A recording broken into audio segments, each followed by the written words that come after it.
नमस्कार स्टूडेंट्स, कैसे हो सब? बढ़िया। अपन प्रोजेक्टाइल मोशन पढ़ रहे थे। कल तक हमने प्रोजेक्टाइल मोशन में हॉरिजॉन्टल प्रोजेक्टाइल मोशन के बारे में चर्चा की थी। क्या पढ़ा था कि जब भी किसी बॉडी को आप h हाइट से हॉरिजॉन्टली प्रोजेक्ट करते हैं तो बॉडी किसी डिस्टेंस पर आकर हिट करती, इसे आप हॉरिजॉन्टल रेंज कहते हैं। इसका फॉर्मूला आपने पढ़ा था R इक्वल टू u√2h/g, और इसके ग्राउंड पर आने का टाइम आपने पढ़ा था √2h/g। इसके अलावा आपने पढ़ा था कि बॉडी जब हिट करेगी उसकी वेलोसिटी क्या होगी, u² + 2g h का रूट होगी। ओके, ये बातें अपने मेन पढ़ी थी। इसके अलावा वेलोसिटी पढ़ी थी t टाइम बाद। वेलोसिटी क्या होगी, u वेक्टर i कैप और -gt आफ्टर t टाइम। तो v की वैल्यू क्या पढ़ी थी आपने, √u² + g² t²।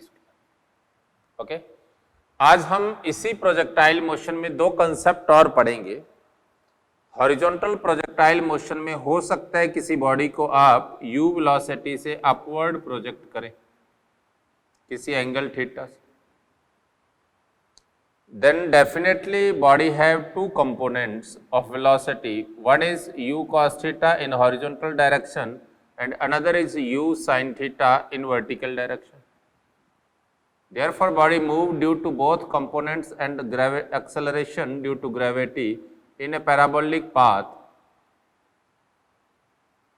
Right? यहाँ तक की मोशन देखें तो ऑब्लिक प्रोजेक्टाइल जैसी है, लेकिन ये मोशन एक अलग प्रोजेक्टाइल है। अगर मैं इसके लिए बात करूं वेलोसिटी की, then velocity after t time क्या होगा आपके पास, velocity after t time horizontal velocity vx equal to u cos theta रहेगी, बिकॉज ए एक्सिस में क्या है, 0, पहले पढ़ चुके हैं आप। वर्टिकल वेलोसिटी vy क्या रहेगी, हॉरिजॉन्टल वर्टिकल वेलोसिटी इनिशियली क्या थी, u sin theta, acceleration downward था -gt। अगर आप इनका रिजल्ट निकालेंगे तो v इक्वल टू आपके पास क्या आ जाएगा, वही आ जाएगा u² + g² t² -2u gt sin theta root, जो अपन ने ऑब्लिक प्रोजेक्टाइल मोशन में पढ़ा था। ओके, अगर हमसे किसी हाइट पर वेलोसिटी पूछे तो आप हाइट के लिए लिख सकते हैं vx इक्वल टू ux है, मतलब u cos थीटा। vy के लिए क्या लिखेंगे, vy² equal to uy² + 2 -g, और डिस्प्लेसमेंट वो ऊपर भी हो सकता है नीचे भी हो सकता है, हमें नहीं पता, आप लिख सकते हैं y। आपके पास vy² क्या हो गया, vy² equal to uy² - 2gy। y depend करता है कि किधर है, ये आपके पास vy की वैल्यू हो जाए। देन v इक्वल टू क्या होगा, vx² + vy²। तो आप इसकी वैल्यू रखोगे तो v इक्वल टू क्या हो गया आपके पास, ux² + uy² - 2gy का रूट, ux² + uy² को u लिख सकते हैं, u² - 2gy। अब इससे पूछ सकता है find the velocity when body hit to the ground. Velocity when body hit to the ground, जब बॉडी ग्राउंड पर हिट करेगी उस केस में वेलोसिटी क्या होगी, तो उस केस में y इक्वल टू -h हो जाएगा, बिकॉज बॉडी जब ग्राउंड पर आएगी डिस्प्लेसमेंट नीचे को रहेगा, जो क्या होगा, नेगेटिव होगा। उस केस में आपके पास v की वैल्यू क्या आ जाएगी, v equal to u² - +2gh का। गौर से देखिए, जब बॉडी को आपने हॉरिजॉन्टली प्रोजेक्ट किया था तब भी वो ग्राउंड पर किस स्पीड से टकराई थी, u² + 2gh, और इस केस में भी उसकी स्पीड क्या होगी, u² + 2gh होगी। अगर मैं टाइम की बात करूं तो टाइम के लिए मैं s equal to ut + 1/2at² लगाऊं। जब बॉडी ग्राउंड पर हिट करती है डिस्प्लेसमेंट क्या होगा, -h। हॉरिजॉन्टल वर्टिकल वेलोसिटी है क्या आपके पास, u sin थीटा t और -1/2 gt²। आप सिंप्लीफाई करेंगे तो gt² - 2u sin theta t और -2h इक्वल टू, उस केस में t क्या होगा आपके पास -2u sine theta plus minus √2u sine theta का स्क्वायर क्या हो गया 4u square sine square theta minus minus plus क्या हो गया 8gh ओवर 2। कोई कंफ्यूजन? आपको पता है ये +2u साइन थीटा है, ये 2u साइन थीटा से बड़ा होगी ये वैल्यू, तो उस केस में टाइम क्या हो गया आपके पास t इक्वल टू हो जाएगा, अलग अलग कर देंगे u sine theta by G plus minus नहीं ले सकते बिकॉज टाइम नेगेटिव नहीं होता, √u sine theta by G का स्क्वायर और +2h बाई जी हो जाएगा। ये आपके पास टाइम हो जाएगा। मेरी बात क्लियर? तो हॉरिजॉन्टल रेंज पूछेगा तो r को क्या लिखेंगे अपन uxt लिख देंगे। ओके, ये आपके पास इसकी हॉरिजॉन्टल रेंज हो जाएगी। ओके, तो यहां पर जो टाइम होगा आपके पास वो टाइम क्या होगा u sine theta by G plus मतलब 2h बाई जी से ज्यादा, यहां क्या था √2h बाई जी था, तो यहां क्या हो गया ग्रेटर देन हो गया किससे √2h बाई जी से। कोई कंफ्यूजन? नेक्स्ट देखिए, नेक्स्ट अगर बॉडी को वर्टिकली डाउनवर्ड वर्टिकली किसी एंगल से डाउनवर्ड नीचे को प्रोजेक्ट करते हैं, किसी एंगल से अगर हम उसे नीचे की ओर प्रोजेक्ट करेंगे तो क्या होगा। मान लीजिए मेरे पास h हाइट से आप देख रहे हैं, वर्टिकल से किसी एंगल पर बॉडी को फेंका गया है, हॉरिजॉन्टल से थीटा एंगल, देन इस केस में भी हम कह सकते हैं body have two component of velocity. दो कंपोनेंट कौन कौन से होंगे आपके पास, एक होगा u cos थीटा और दूसरा होगा u sin थीटा। इस केस में बॉडी की जो मोशन होगी वो कुछ ऐसी होगी, ये आपके पास वही रेंज होगी यार। यहां पर आप वेलोसिटी देखेंगे t टाइम बाद वेक्टर फॉर्म बदलेगा और कुछ नहीं बदलेगा। वेलोसिटी आफ्टर t टाइम जब देखेंगे, इसी में देखिए vx क्या है आपके पास u cos थीटा होगा, vy में -u sin theta minus gt होगा, both component will B negative, the resultant आपके पास यही आ जाएगा। क्लियर? अगर मैं हाइट के साथ देखता हूं तो सारे डिस्प्लेसमेंट डाउनवर्ड ही है इसमें, तो एक बार आप देखें vy स्क्वायर इक्वल टू ये होगा -2gy, यही सेम आ जाएगा आपके पास। अब देखिए वेलोसिटी जब बॉडी ग्राउंड को हिट करेगी y इक्वल टू -h, वही सेम वेलोसिटी आ जाएगी v equal to u square plus 2gh का रूट, वो सेम जो अभी अपन ने पढ़ा है। चेंज होगा तो सिर्फ टाइम का चेंज होगा। टाइम के चेंज में देखिए जब बॉडी को प्रोजेक्ट किया था तो इसकी वेलोसिटी वर्टिकली डाउनवर्ड थी, तो वर्टिकली डाउनवर्ड होने के कारण s तो -h है लेकिन u क्या हो गया -u sin थीटा t हो गया, -1/2 gt स्क्वायर। आप सब इधर लेकर आओगे तो ये प्लस हो जाएगा आपके पास, ये -2h। जब आप इसको देखोगे ये प्लस था तो ये भी आपके पास माइनस आ जाएगा, और ये 2u sin theta by G plus 2gh, उससे क्या होगा ये कम हो जाएगा। मेरी बात क्लियर? और रेंज आपके पास क्या आ जाएगी uxt आ जाएगी। अब यहां से आपके पास एक नया कंसेप्ट भी आता है, यहां से न्यू कंसेप्ट क्या आएगा आपके पास एक, कि अगर आप किसी हाइट से, अगर आप किसी भी हाइट से किसी बॉडी को, मान लीजिए h हाइट है, इस h हाइट से आप कुछ बॉडी को प्रोजेक्ट कर रहे हैं, मेरे पास कुछ बॉडीज हैं, एक बॉडी को u वेलोसिटी से ऊपर को प्रोजेक्ट किया है, एक दूसरी बॉडी को u वेलोसिटी से किसी एंगल पर इधर प्रोजेक्ट किया है, तीसरी बॉडी को इधर प्रोजेक्ट किया है, चौथी को इधर प्रोजेक्ट किया है और पांचवी को वर्टिकली डाउनवर्ड प्रोजेक्ट किया। ये मेरे पास 5 बॉडीज हैं, 1 2 3 4 5। 1 वाले का एंगल 0 था वर्टिकल से, फिर ये थीटा, फिर ये वर्टिकल से 90, फिर और बढ़ गया, फिर और बढ़ गया 180। राइट? जब ये बॉडीज ग्राउंड पर हिट करेंगी, when all bodies hit to the ground,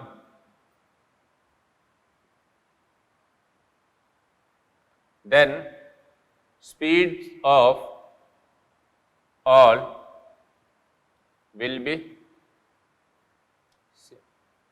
उस केस में सभी की स्पीड सेम होगी, और वो क्या होगी सभी की, अगर h हाइट से है तो v equal to u square plus 2gh का रूट, सभी की स्पीड सेम होगी। बट अगर वेलोसिटी की बात करें तो वेलोसिटी हम कह सकते हैं v1 वेक्टर और v5 vector will be same और अनदर आर नॉट सेम, बाकी सभी सेम नहीं होंगे। अगर मैं वेलोसिटी की बात करूं तो कह सकता हूं इन दो की वेलोसिटी सेम होगी। ये चेंज क्यों हो जाएगी, ड्यू टू डायरेक्शन, ये नीचे को हिट करेगी, ये वाली किसी और एंगल से हिट करेगी, ये वाली किसी और एंगल से, और उस वाले की कोई और एंगल होगा। मेरी बात क्लियर?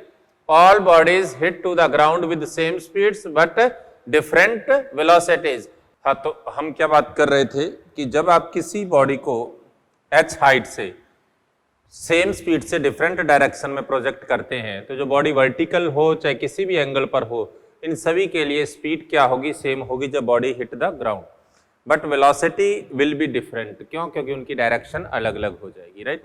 अगर टाइम की बात करें तो टाइम जो होगा, टाइम सबसे ज्यादा जो टाइम होगा t1 should be greater than t2 and t2 greater than t3 and t3 greater than t4 और t4 ग्रेटर देन। कहने का मतलब वर्टिकल के साथ जिसका एंगल कम होगा, वर्टिकल से क्या था 0 डिग्री, ये वर्टिकल से कोई थीटा था, ये 90 डिग्री था, ये क्या था ग्रेटर देन 90 था, और यहाँ क्या था 180 था।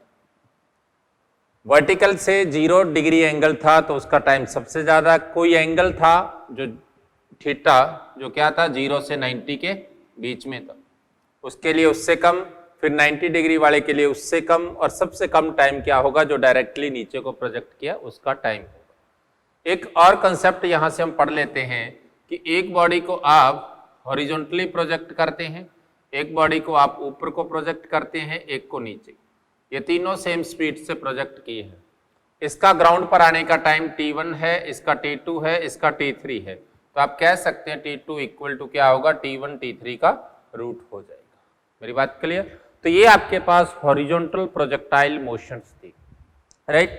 इसके बाद लास्ट जो प्रोजेक्टाइल मोशन है वो है projectile motion on an inclined plane. Inclined plane पर प्रोजेक्टाइल मोशन कैसे होगा देखिए।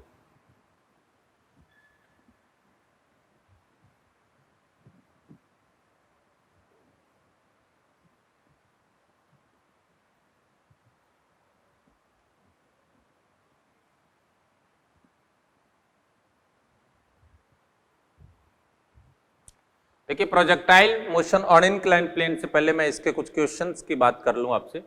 क्वेश्चन फर्स्ट देखिए, मान लीजिए कोई एरोप्लेन है, an aeroplane is moving with the velocity 100 metre per second at a height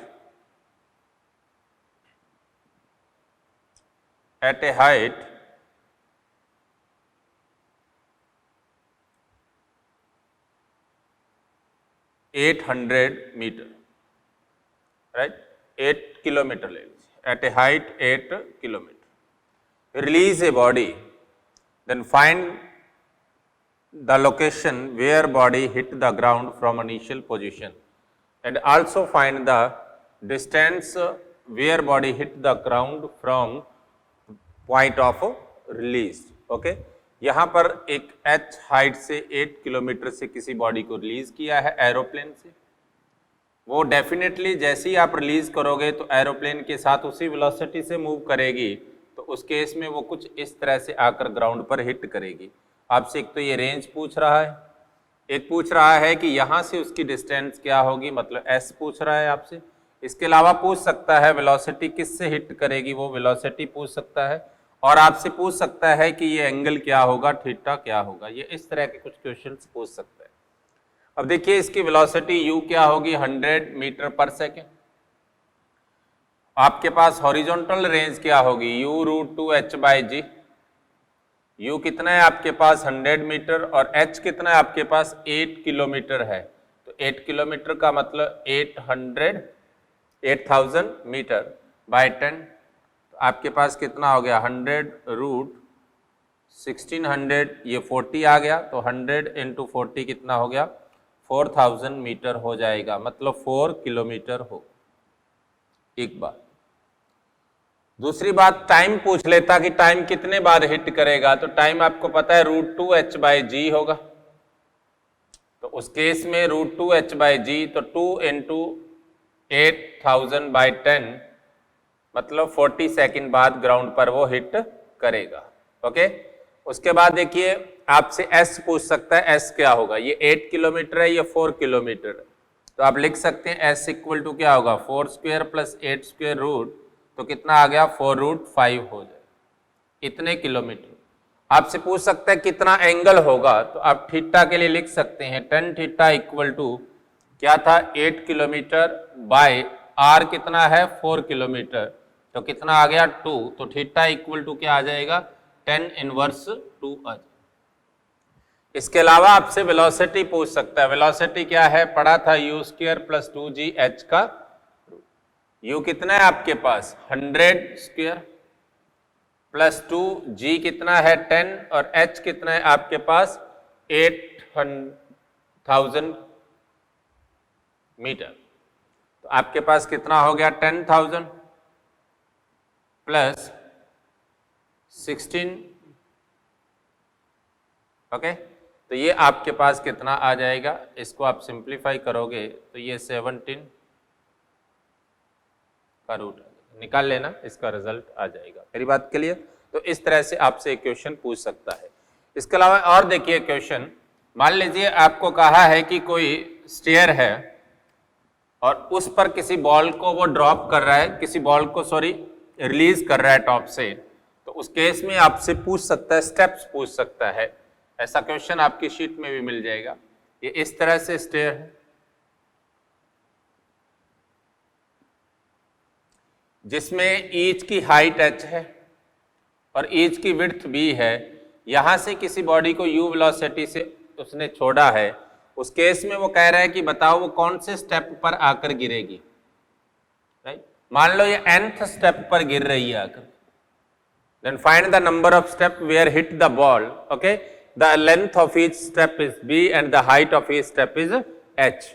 Then आप कह सकते हैं इस केस में the range of body क्या होगी, ये आपके पास हॉरिजॉन्टल रेंज हो जाएगी और ये आपके पास बॉडी की टोटल हाइट हो जाएगी। आप कह सकते हैं रेंज क्या है, n स्टेप है, एक स्टेप की लेंथ क्या है b, देन nb हो जाएगा। हाइट क्या होगी, एक स्टेप की हाइट h है तो n स्टेप की nh हो जाएगी।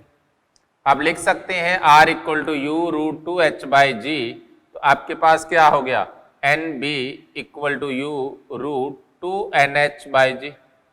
आप इनका स्क्वायर करोगे, n square b square equal to u square 2nh/b, n से n स्क्वायर कैंसिल हो गया, तो उस केस में n इक्वल टू आपके पास क्या आ जाएगा, n इक्वल टू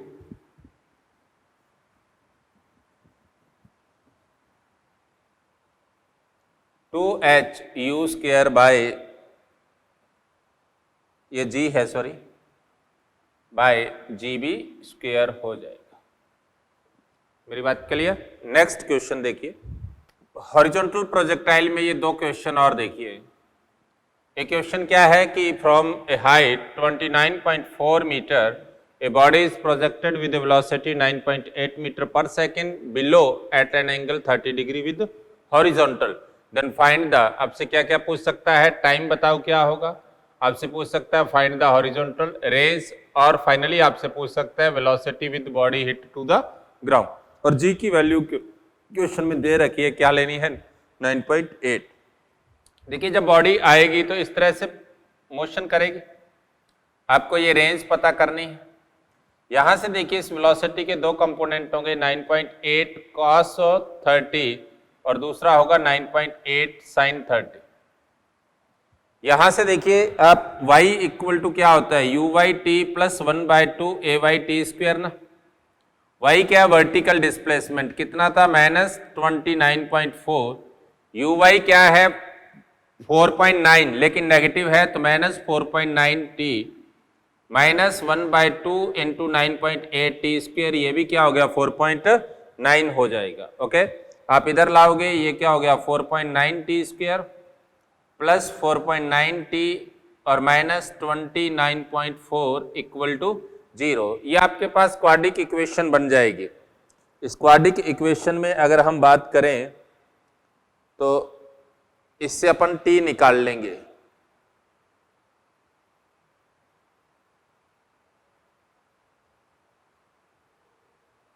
ये 6 से कैंसिल हो जाएगा। 4.9 इंटू 6 कितना होता है? 29.4 होता है। तो ये 4.9, 4.9 और ये 6 हो जाएगा। आपके पास इक्वेशन बन जाएगी plus t minus 6 equal to 0। तो आपके पास टाइम की वैल्यू क्या आ जाएगी? यहाँ से टाइम की वैल्यू आपके पास आ जाएगी क्वाड्रिक रिलेशन से -1 प्लस रूट -1 प्लस 1 का square minus plus 6 into 4 24 by 2 into 1। तो आप लिख सकते हैं t equal to 1 plus root 25 by 2, मतलब 5 प्लस 1 क्या हो गया? 6, 6 बाई 2 क्या हो गया? 3 सेकेंड आपके पास इसका टाइम आ जाएगा। अब 3 सेकेंड टाइम आ गया, आपसे रेंज पूछ सकता है। रेंज क्या होगा? uxt होगा। ux कितना है आपके पास? 4.9 cos 30, मतलब 9.8 cos 30 का मतलब 4.9 रूट 3 इंटू 3 मीटर आ जाएगा। निकाल लेना इसको। उसके बाद वेलोसिटी पूछता है। वेलोसिटी सिंपल होगा, u स्क्वायर प्लस 2gh का रूट हो जाएगा। u आपके पास कितना था? 9.8 का स्क्वायर प्लस 2 इंटू 9.8 इंटू ये कितना है? 29.4। ये 3 टाइम्स है इसका, तो 9.8 इंटू 3 लिख सकते हैं। 9.8 बाहर ले लेंगे, क्या आ गया? 9.8 रूट 1 का स्क्वायर 1 प्लस 2 इंटू या 3 था, 3 बच जाए तो क्या हो गया? 6 और 1 7, 9.8 रूट 7 मीटर पर सेकंड आ जाएगा। मेरी बात क्लियर? ऐसा ही एक और क्वेश्चन आपसे पूछ सकता है।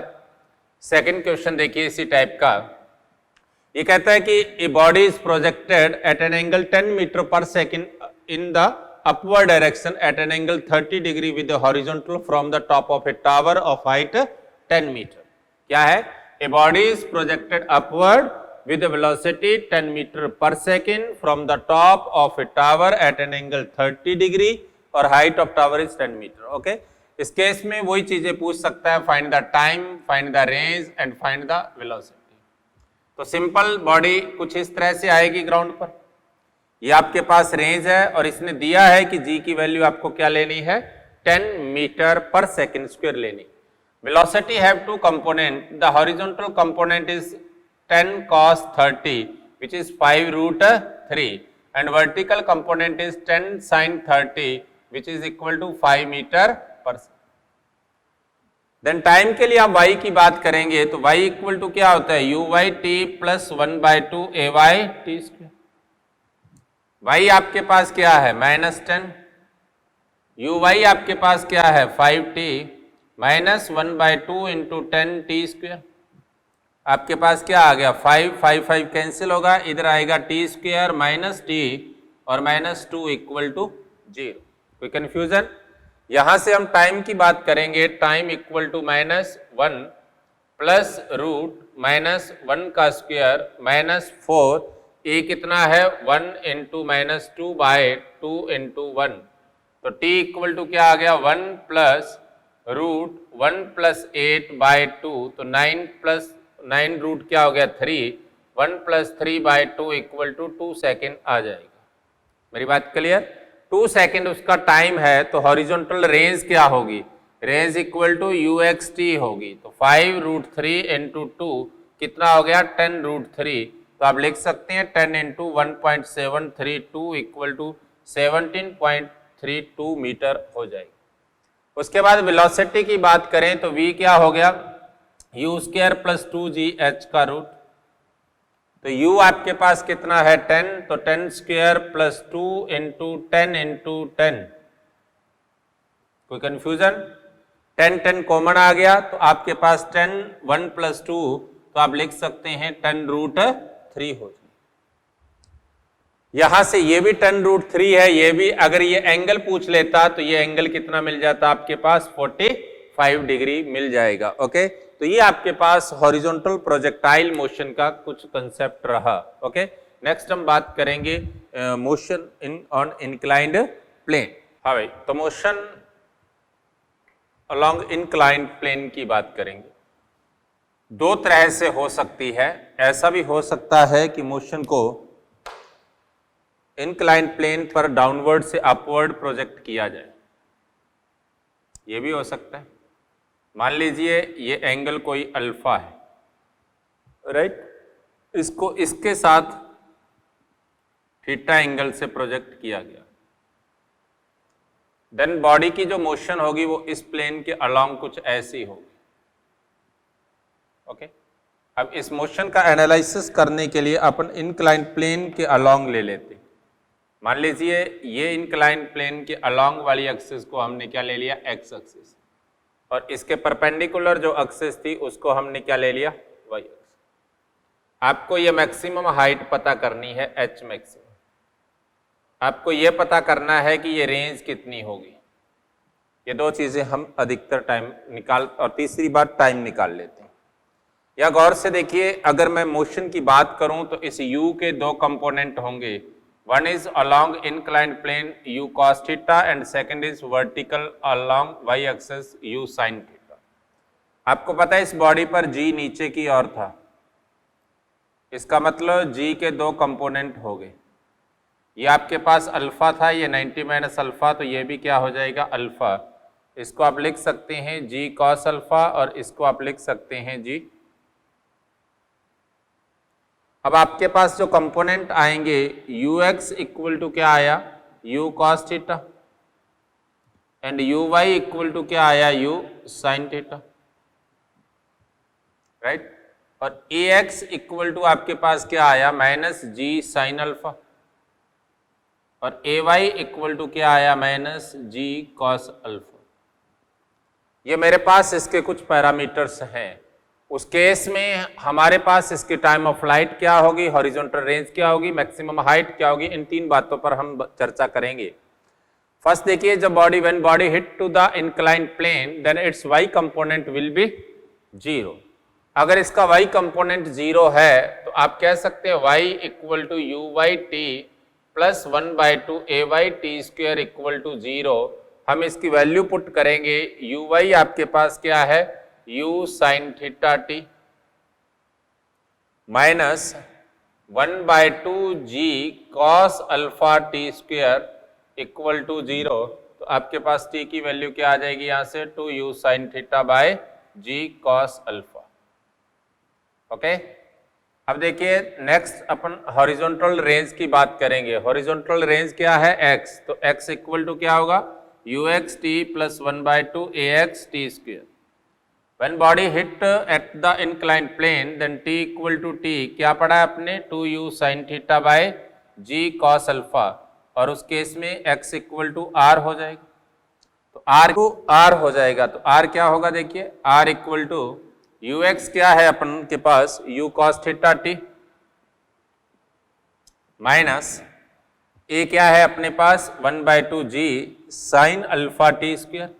हम यहाँ से t को बाहर कॉमन लें तो r equal to t u cos theta minus 1/2 g sin alpha into t बचेगा अंदर, t की जगह आप क्या लिख सकते हैं, 2u sin theta by g cos alpha. तो आपके पास g से g कैंसिल हो गया, 2 से 2 कैंसिल हो गया, u को बाहर निकाल लीजिए, तो r इक्वल टू क्या हो गया आपके पास, u t ओवर एलसीएम आ गया cos alpha cos theta into cos alpha minus sin theta into sin alpha. तो t की वैल्यू रखेंगे तो क्या हो गया, 2u स्क्वायर, क्योंकि u ऑलरेडी था, sin theta by g cos alpha into cos a b minus sin a sin b को क्या लिखते हैं, cos a प्लस b। तो cos theta plus alpha bye cos alpha से क्या हो गया, cos स्क्वायर अल्फा हो जाएगा। मेरी बात क्लियर, ये आपके पास इसकी हॉरिजॉन्टल रेंज आ जाएगी। अब हॉरिजॉन्टल रेंज की अगर हम मैक्सिमम वैल्यू की बात करें यहाँ पर, तो उस केस में हमारे पास क्या आएगा, उस केस में जो एंगल होगा आपके पास वो क्या आ जाएगा, π/4 plus alpha by minus alpha by 2। मैं बाद में एक्सप्लेन कर देता हूँ। या कह सकते हैं कि जब आपके पास जो थीटा है यहाँ पर एंगल ऑफ प्रोजेक्शन थीटा है, इसको याद रख लेना, इसकी वैल्यू जो π/4 माइनस β/2 हुई, अल्फा इक्वल टू π/4 माइनस θ/2 हुई, तो उस केस में r क्या हो जाएगा, मैक्सिमम हो जाएगा, राइट। तो मैक्सिमम r की वैल्यू आप निकाल सकते हैं। देखिए यहां से साइन थीटा इंटू यहां क्या लिखोगे आप, थीटा, मैंने उल्टा बता दिया, सॉरी, जब थीटा की वैल्यू अल्फा की नॉट उल्टा, देखिए जब थीटा की वैल्यू π/4 माइनस α/2 होगा, थीटा ये एंगल ऑफ प्रोजेक्शन, उस केस में r मैक्सिमम होगा। तो मैक्सिमम क्या हो जाएगा आपके पास, maximum equal to π/4 minus α/2 2u² g cos square alpha into sine π/4 minus α/2, और यहां रखोगे तो क्या आ गया, cos π/4 प्लस α/2 आ जाए। कोई कंफ्यूजन, क्लियर। अब आप इसको क्या लिख सकते हैं, जब आप इसको अंदर इंट्रोड्यूस करोगे 2 को, तो 2 यहां लेंगे तो आपके पास क्या आया, r maximum equal to u² g cos square alpha into 2 sine theta sine a और cos b। आप गौर से देखो, हम पढ़ते हैं साइन a प्लस b पढ़ेंगे तो क्या लिखते हैं इसको, sine a cos b minus cos a sine b, और ऐसे ही साइन a माइनस b पढ़ोगे तो क्या आएगा, साइन a ये प्लस में आता है, आगे ये माइनस में, वो कट जाएंगे तो ये दोनों ऐड होंगे, तो इसका मतलब आप इसे क्या लिख सकते हैं, sine a plus b plus sine a minus b को ये लिख देंगे, जिससे आपके पास क्या रिजल्ट आ जाएगा, यहाँ से इन दोनों का एडिशन करोगे तो साइन π/2 प्लस इन दोनों का सब्ट्रैक्शन करोगे तो सब्ट्रैक्शन करने से आपके पास क्या आएगा, देखिए जब आप इसमें से इसको सब्ट्रैक्ट करोगे तो आपके पास आ जाएगा साइन π/4 माइनस α/2 माइनस π/4, तो माइनस साइन अल्फा, तो जिससे माइनस साइन अल्फा आ जाएगा। ओके, तो आपके पास 1 minus sine α/g cos square alpha हो जाएगा। ये इसकी मैक्सिमम रेंज हो जाएगी। ओके, आप इसको निकाल सकते हो। ओके, नेक्स्ट देखिए, यहाँ से एक चीज और रह गई थी, इसकी हाइट रह गई थी। देखिए जब मैक्सिमम हाइट की बात करोगे वहां जाकर उसका वर्टिकल कंपोनेंट 0 हो जाएगा। तो वर्टिकल कंपोनेंट निकालिए, कैसे निकालेंगे, आप लिख सकते हैं vy square equal to uy square plus 2ay into y, तो vy 0 हो गया, uy आपके पास क्या था, u square sine square theta minus ay क्या था आपके पास, minus 2g cos alpha into h maximum. तो आपके पास एच मैक्सिमम क्या हो गया, u square sine square theta by 2g cos alpha हो जाएगा। ओके, ये आपके पास इसके 3 पैरामीटर्स हो जाएंगे। ओके, नेक्स्ट देखिए, हाँ भाई, अब सेकंड पार्ट इसका है कि इनक्लाइन प्लेन पर डाउनवर्ड मोशन की बात करें। अगर हम इनक्लाइन प्लेन पर नीचे की और किसी बॉडी की मोशन का एनालिसिस करते हैं, कैसे होगा, देखिए मान लीजिए ये आपके पास ये एंगल अल्फा है, अगर आप किसी बॉडी को यहां से प्रोजेक्ट करते हैं u वेलोसिटी से किसी एंगल थीटा से, इस केस में आप x और y ले लीजिए फिर। ओके, ये आपके पास x एक्सिस है और ये आपके पास y एक्सिस। उस केस में अगर मैं यहां से कंपोनेंट की बात करूंगा तो एक कंपोनेंट ये होगा जिसे हम u cos थीटा लिखते हैं, दूसरा कंपोनेंट ये होगा u sin थीटा। अगर मैं ग्रेविटी की बात करता हूं तो ये g है, अगर ये g है तो डेफिनेटली देखिए आप लिख सकते हैं ये अल्फा था, तो उस केस में हमारे पास अगर मैं इसके पैरेलल कोई लाइन लेता हूं, ये रही, तो ये एंगल भी क्या होगा, अल्फा। अगर ये अल्फा है तो डेफिनेटली ये भी क्या होगा, अल्फा होगा, और अगर ये अल्फा है तो ये 90 माइनस अल्फा, तो ये क्या हो जाएगा, अल्फा हो जाएगा। जब आप इस g को ब्रेक करोगे तो उस केस में आपके पास g के 2 कंपोनेंट क्या आएंगे, एक आएगा g cos अल्फा और एक इधर आएगा क्या, g sin अल्फा। इस केस में बॉडी की जो मोशन है वो कुछ ऐसी होगी, ये इसकी वही रेंज होगी, ये हाइट होगी, वही टाइम होगा। तो देखिए ये मैंने पॉजिटिव x लिया है तो ux इक्वल टू क्या है, प्लस u cos थीटा, और यहाँ ax क्या है, प्लस g sin अल्फा। अगर मैं यू वाई की बात करूं तो यू वाई क्या है, यू साइन थीटा, और अगर मैं ए वाई की बात करूं तो क्या है, माइनस जी कॉस अल्फा। अब अगर हम यहां से बॉडी के मोशन का एनालिसिस करें तो हम टाइम की बात करें तो टाइम के लिए आप कह सकते हैं y equal to u y t plus 1/2 a y t square should be 0। तो आपके पास टाइम कितना हो गया, टाइम यहां से यू वाई क्या है, u sine theta t minus 1/2 g cos alpha t square equal to 0। तो आपके पास t की वैल्यू क्या आ जाएगी, 2u sine theta by g cos alpha हो जाएगी।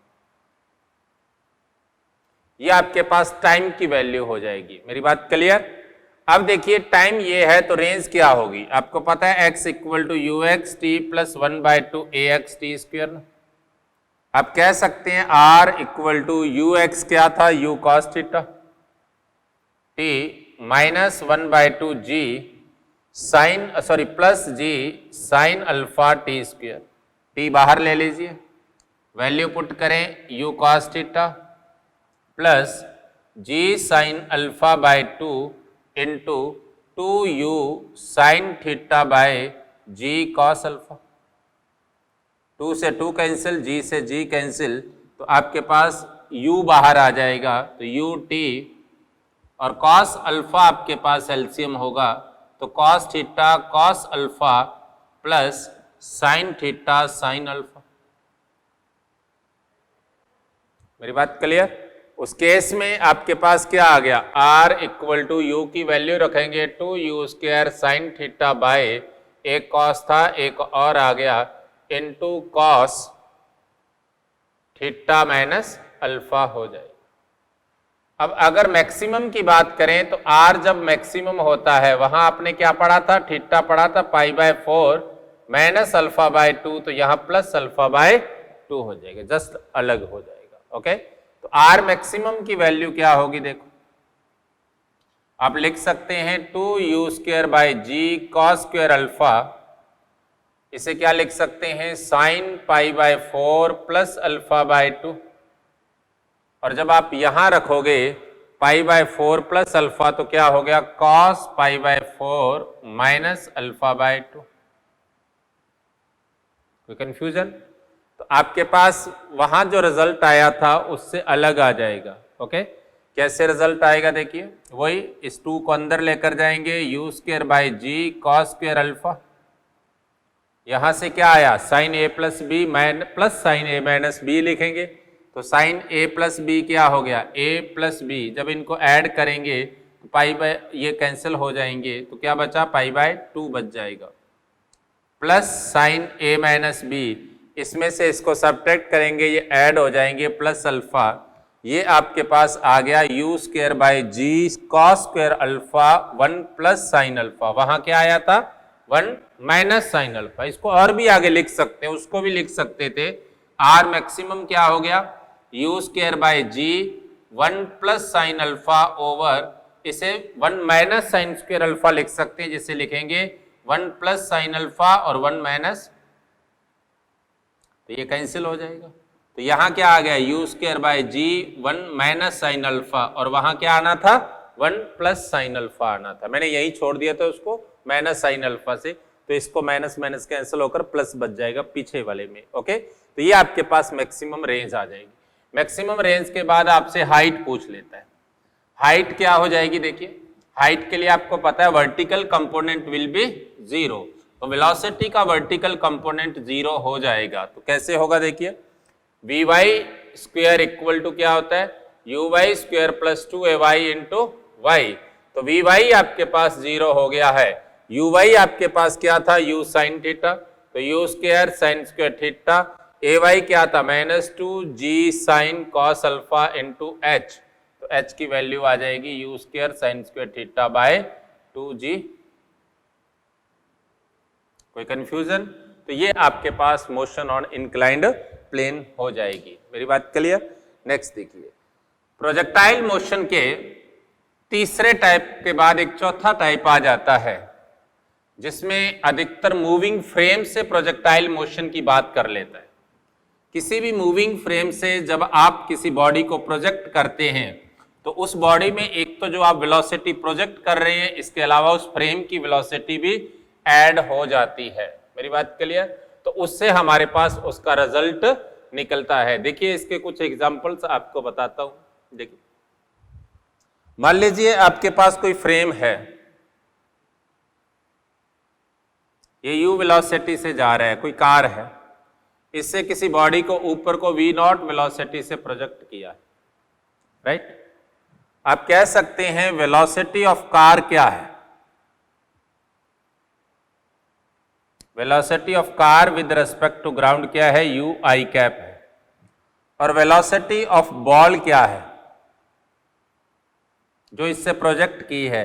लेकिन बॉल भी किसके रेस्पेक्ट है? कार के रेस्पेक्ट प्रोजेक्ट की है, वो क्या है? v j cap, right? अब अगर कार के रेस्पेक्ट करेंगे तो विद रेस्पेक्ट टू कार आप लिख सकते हैं with respect to car the motion of body will be vertical motion. इसके रेस्पेक्ट इस बॉडी की जो मोशन होगी वो टोटली क्या होगी? वर्टिकल मोशन होगी। मेरी बात क्लियर? लेकिन विद रेस्पेक्ट टू ग्राउंड देखें अगर, तो विद रेस्पेक्ट टू ग्राउंड क्या होगा? उसके लिए मुझे velocity of ball with respect to ground define करनी पड़ेगी, राइट? आपको पता है the velocity of ball with respect to car is given as velocity of ball with respect to ground minus velocity of car with respect to ground. तो आप लिख सकते हैं velocity of ball with respect to ground equal to क्या लिखेंगे? Velocity of car with respect to ground plus velocity of ball with respect to, okay? Velocity of car with respect to ground क्या आपके पास? u i cap, और ये क्या है? Plus v j cap. इसका मतलब ग्राउंड के respect body have two velocities, one is along x axis, second is along y axis, and acceleration is downward equal to g, okay? It means with respect to ground आप लिख सकते हैं with respect to ground motion will be parabolic।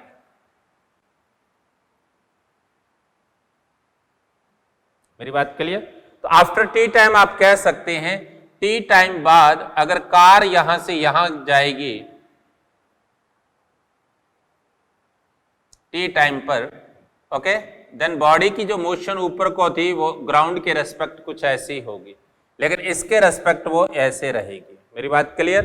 Car की horizontal distance किससे travel कर रही है? u से, तो बॉडी की रेंज भी क्या होगी? वही होगी। बाकी पैरामीटर्स आप सारे निकाल सकते हैं।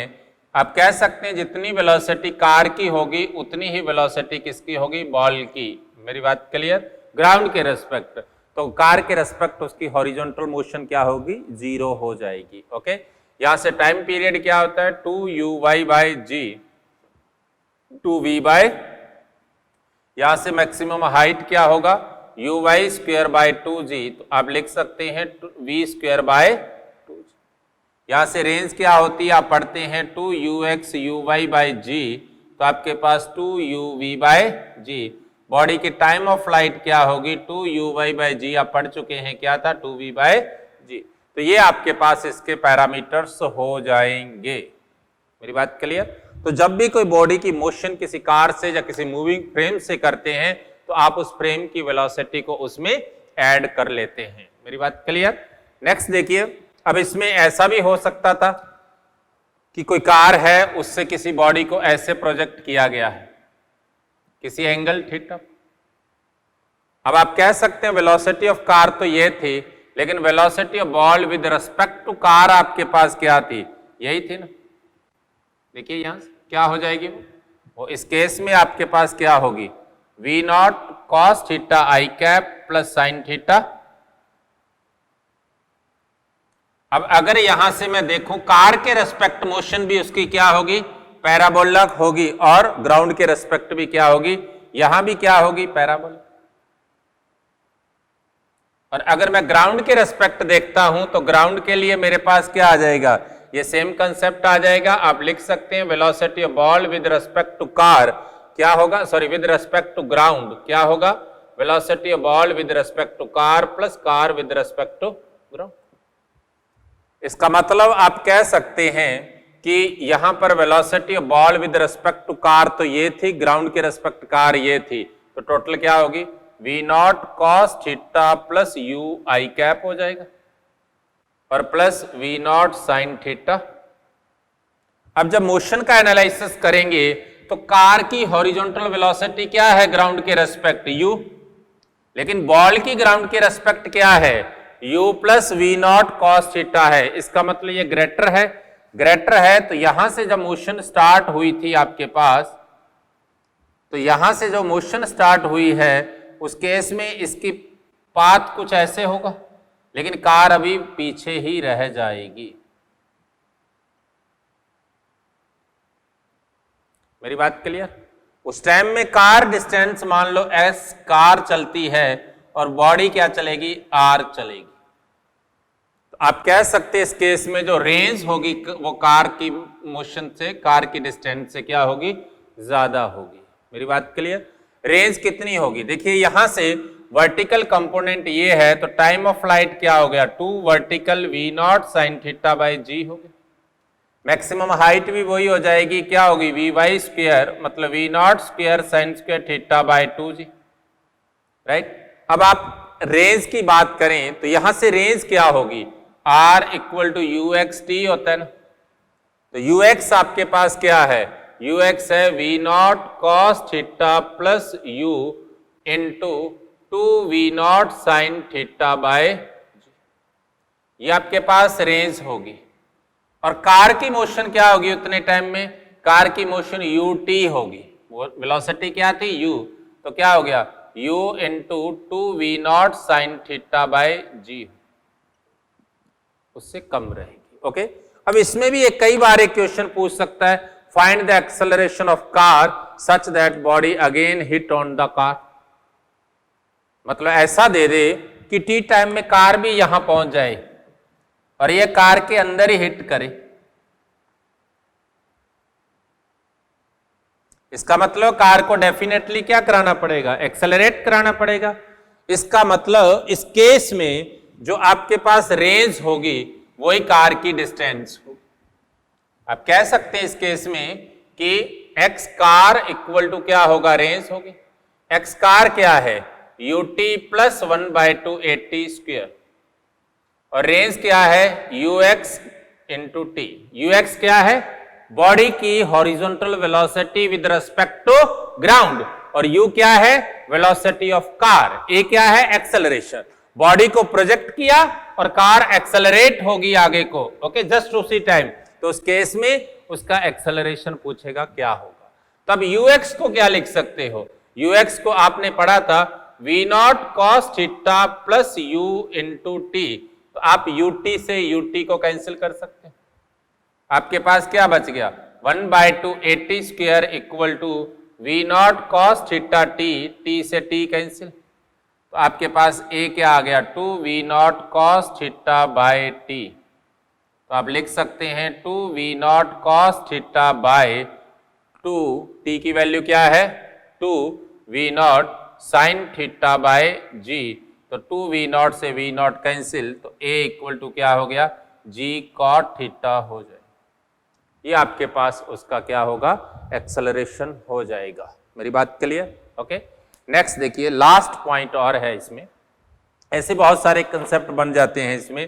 कार कोई बॉडी फ्रेम है ऊपर जा रहा है, बॉडी को हॉरिजॉन्टल प्रोजेक्ट किया है तो उसकी दो वेलोसिटी हो जाएगी, एक ऊपर को एक हॉरिजॉन्टल बॉडी किसी h हाइट से जो पैराबोला पाथ होता है वो करेगी। बॉडी नीचे जा रही थी, बॉडी को हॉरिजॉन्टल प्रोजेक्ट किया तो दो वेलोसिटी हो जाएगी, एक ये और एक नीचे को, तो बॉडी फिर किसी h हाइट से नीचे को जब किसी एंगल पर प्रोजेक्ट करते हैं तो पैराबोलिक पाथ हो जाएगी। लास्ट आता है कोलिजन के क्वेश्चंस आ जाते हैं। ओके, कोलिजन के क्वेश्चन कैसे आते हैं, प्रोजेक्टाइल मोशन के अंदर आपसे कोलिजन के क्वेश्चन कई बार पूछ लेता है कि प्रोजेक्टाइल मोशन में बॉडी कोलिजन करेगी तो कहां गिरेगी, क्या होगा। देखिए एक सिंपल सी बात है, इलास्टिक कोलिजन की बात करेंगे हम यहां पर। इलास्टिक कोलिजन में वर्टिकली दो कंपोनेंट हो सकते हैं उसकी वेलोसिटी के, एक कंपोनेंट में कोई चेंज नहीं होता क्योंकि उस डायरेक्शन में कोई फोर्स नहीं होता, दूसरे कंपोनेंट में चेंज हो जाता है, राइट। मेरे पास कुछ एग्जांपल है। मान लीजिए यहां से आपने किसी बॉडी को प्रोजेक्ट किया, इसकी रेंज क्या होनी चाहिए थी, r होनी चाहिए, ये वेलोसिटी क्या थी, u, ये एंगल क्या था, t। अब इसमें तीन तरह की कोलिजन बनती है आपके पास, राइट। तीन तरह के कोलिजन हो सकती है। पहला हो सकता है कि यहां से x डिस्टेंस पर कोई वॉल थी, यहां कोलिजन हुई, तो इसमें क्या है, वॉल होगी तो ये वाला पाथ उसका नहीं रहेगा, कोलिजन होगी।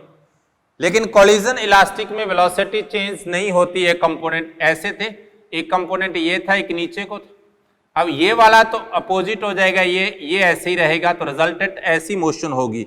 उसका मतलब कोलिजन के बाद उसका पाथ कुछ ऐसा होगा,